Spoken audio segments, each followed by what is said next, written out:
اور بھائی جین زی کی نمائندہ ہمارے ساتھ موجود ہیں اور ذرا ان سے جاننے کی کوشش کرتے ہیں کہ ان کے ریگریٹس کیا ہیں، ان کی خوشیاں کیا ہیں، ان کے غم کیا ہیں، ان کی اسٹرگل کیا ہے. تو ہمارا سیگمنٹ ہے کیتھارسس. اوکے.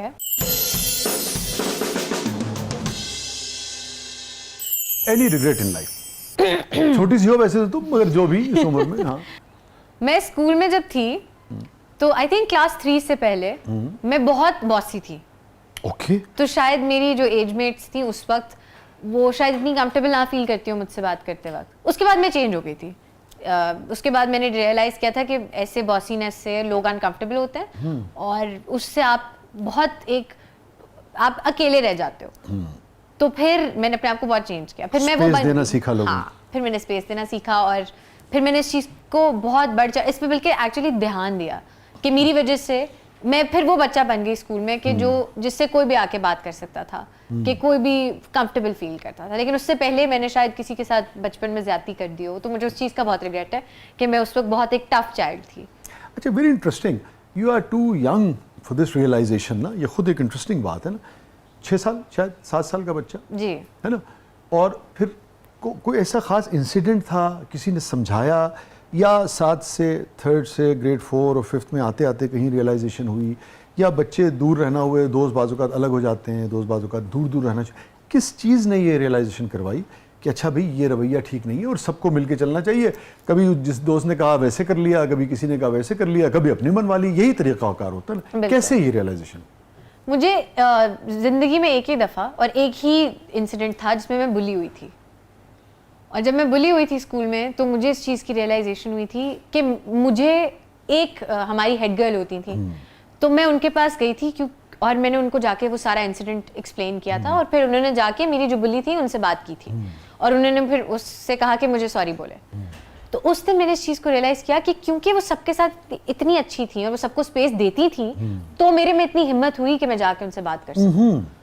اگر وہ ایسی نہ ہوتی تو شاید میں وہ بات کبھی انہیں بتا نہ سکتی اور وہ بلینگ کا سلسلہ وہاں رک نہ پاتا.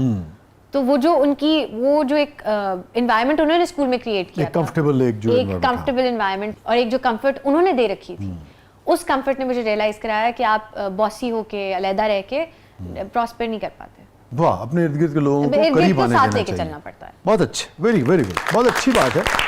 اور خاص طور پہ ہمارے ساتھ مہمان آتے رہتے ہیں مگر اتنے ینگ جو اور ٹیلنٹڈ لوگ جو ہیں وہ ینگ کم آئے ہوں گے نا.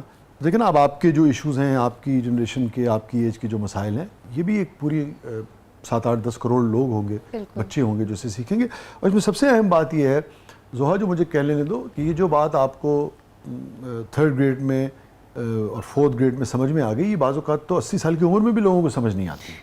لوگ اپنی ذات کے گرد گھومتے گھومتے اس دنیا سے چلے جاتے ہیں، لوگوں کو قریب ہی نہیں آنے دیتے نا. تو بہت اچھی بات ہے کہ آپ کو اتنی ارلی ایج میں اس کی ریئلائزیشن ہوئی. کوئی کسی چیز پہ گلٹ رہتا ہے؟ گلٹ نانی کے ساتھ تھوڑا زیادہ ٹائم اسپینڈ کر لیتی. میں ان سے بہت اٹیچ تھی تو مجھے یہ اس چیز کا گلٹ رہتا ہے کہ زیادہ ٹائم ہوتا تو اچھا ہوتا. مطلب گلٹ تو خیر نہیں، ریگریٹ ہی کہہ لے اس کو بھی. لیکن ہاں، مجھے نانو بہت یاد آتی ہیں تو مجھے ہوتا ہے کہ میں ان کے ساتھ زیادہ ٹائم اسپینڈ کر لیتی. یا میں نے جو ٹائم ویسٹ کر دیا ان کے پاس نہ رہ کے، کیونکہ وہ بہت بیمار ہو گئی تھی obviously اپنے آخری ڈیز میں، تو مجھے اس چیز کا بہت گلٹ ہوتا ہے کہ میں شاید obviously I was a kid تو میں کھیلنے کودنے میں بھی تھی، تو اگر میں وہ ٹائم وہاں نہ ویسٹ کرتی اور نانو کے پاس رک جاتی تو آج شاید میرے پاس زیادہ میموریز ہوتی ہیں ٹو چیریش. کون سی بات نانو کی جیسے کہتے ہیں سب سے زیادہ یاد آتی ہو؟